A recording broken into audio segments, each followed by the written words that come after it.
दोस्तों हम लोग आज मानव मस्तिष्क के बारे में पढ़ेंगे, उसकी तंत्रिका के बारे में पढ़ेंगे, पूरी जानकारी लेंगे। तो वीडियो को पूरा ज़रूर देखिएगा, अंत तक ज़रूर देखिएगा। चलिए शुरू करते हैं वीडियो की। मस्तिष्क में रज्जु तथा सभी तंत्रिकाएं मिलकर किसका निर्माण करती हैं? तो तंत्रिका तंत्र का निर्माण करती हैं। मानव तंत्रिका तंत्र के कितने भाग हैं? मानव तंत्रिका तंत्र के जो है 2 भाग हैं, केंद्रीय तंत्रिका तंत्र यानी और दूसरा क्या है, परिधीय तंत्रिका तंत्र। तो केंद्रीय मानव तंत्रिका तंत्र के 3 भाग हैं। 3 भाग में पहला केंद्रीय तंत्रिका तंत्र और दूसरा परिधीय तंत्रिका तंत्र, और जो है तीसरा यहाँ से देखा जाए तो स्वायत्त स्वयं नियंत्रण तंत्रिका तंत्र जिसे कहते हैं। स्वायत्त तंत्रिका तंत्र या स्वयं नियंत्रण तंत्रिका तंत्र, यहाँ से तीसरा वाला है। दूसरा परिधीय तंत्रिका तंत्र। तो इसमें जो पहला वाला है केंद्रीय तंत्रिका तंत्र, इसमें 2 भाग, एक मस्तिष्क और दूसरा मेरुरज्जु। दूसरे में कपाल तंत्रिकाएं और जो है मेरु तंत्रिकाएं, यानी परिधीय तंत्रिका तंत्र में कपाल तंत्रिकाएं एवं मेरु तंत्रिकाएं। फिर तीसरे में क्या है, तो तीसरे में अनुकंपी तंत्रिका तंत्रिकाएं, परा अनुकंपी तंत्रिका तंत्रिकाएं और तंत्रिका कोशिका। तंत्रिका तंत्र में सभी तंत्रिकाएं तंत्रिका ऊतकों से बनी होती हैं। इन ऊतकों की कोशिकाएं तंत्रिका कोशिका कहलाती हैं। तंत्रिका कोशिका शरीर की सबसे बड़ी कोशिका है। इसके 3 भाग हैं, कौन कौन से? साइटान, डेंड्रान और एक्सान।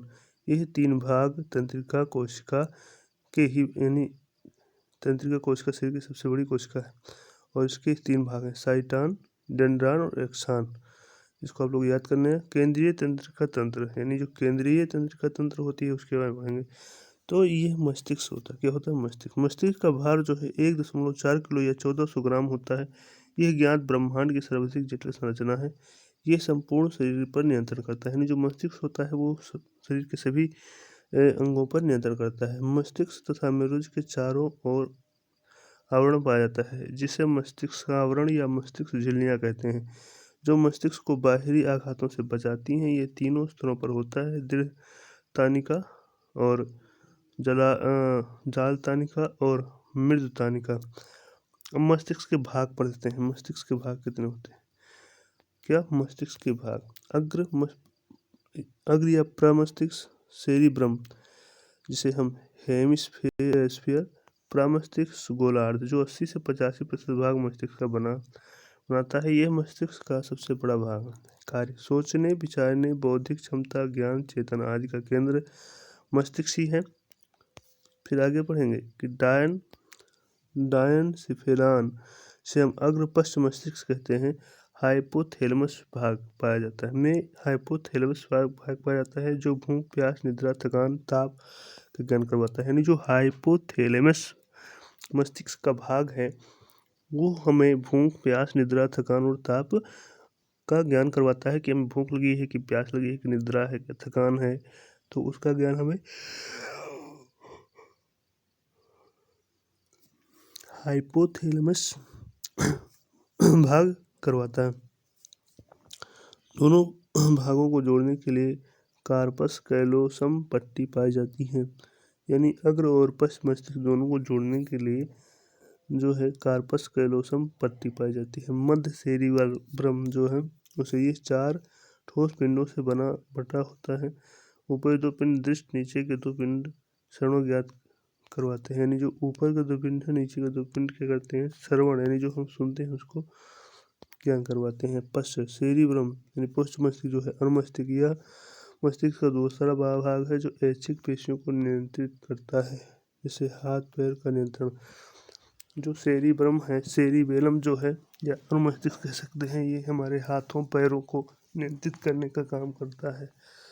पांस बेरेलाई श्वसन नियंत्रण करता है, यानी जो पांस बेरेलाई है पश्च मस्तिष्क का भाग, वो श्वसन नियंत्रण करता है। मेडुला यानी ये भी पश्च मस्तिष्क का ही भाग है, वो आबलागेटा समस्त अनैच्छिक क्रियाओं का नियंत्रण करता है, जैसे रक्तदाब, हृदय की धड़कन। यह मस्तिष्क का अंतिम भाग है। इसके अंतिम सिरे फोरामेन मैगन्स से मेरुरज्जु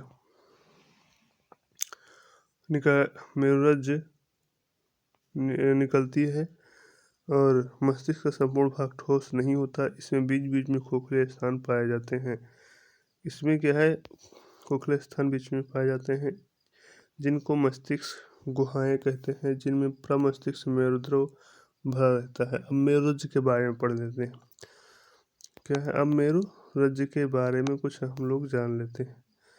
देखिए यहाँ पर जो मेरुरज्जु है, मेरुरज्जु की लंबाई लगभग 54 सेमी होती है तथा इसका अंतिम सिरा पहले सूत्र के रूप में होता है। इस पर भी मस्तिष्क के समान आवरण पाया जाता है और इसमें श्वेत द्रव भरा होता है। यह बीच से खोखली होती है जिसे हम न्यूरोसील कहते हैं। एक बार फिर से दोहरा लेते हैं यहाँ पर कि मेरुरज्जु की लंबाई कितना होती है, तो 54 सेमी। इसका अंतिम सिरा पतले सूत्र के रूप में होता है। इस पूछ लिया कि इसका अंतिम सिरा कैसा होता है, तो पतले सूत्र के रूप में होता है। इस पर भी मस्तिष्क के समान आवरण पाए जाते हैं। किसके समान? मस्तिष्क समान आवरण पाए जाते हैं और इसमें श्वेत द्रव भरा होता है। ये बीच बीच में क्या होता है, खोखली होती है जिसे हम न्यूरोसील कहते हैं। यानी जो बीच बीच में खोखला होता है उसे हम क्या कहते हैं, न्यूरोसील। यह प्रतिवर्ती क्रियाओं का नियंत्रण करता है और आने जाने वाले उद्दीपकों का संवहन करता है।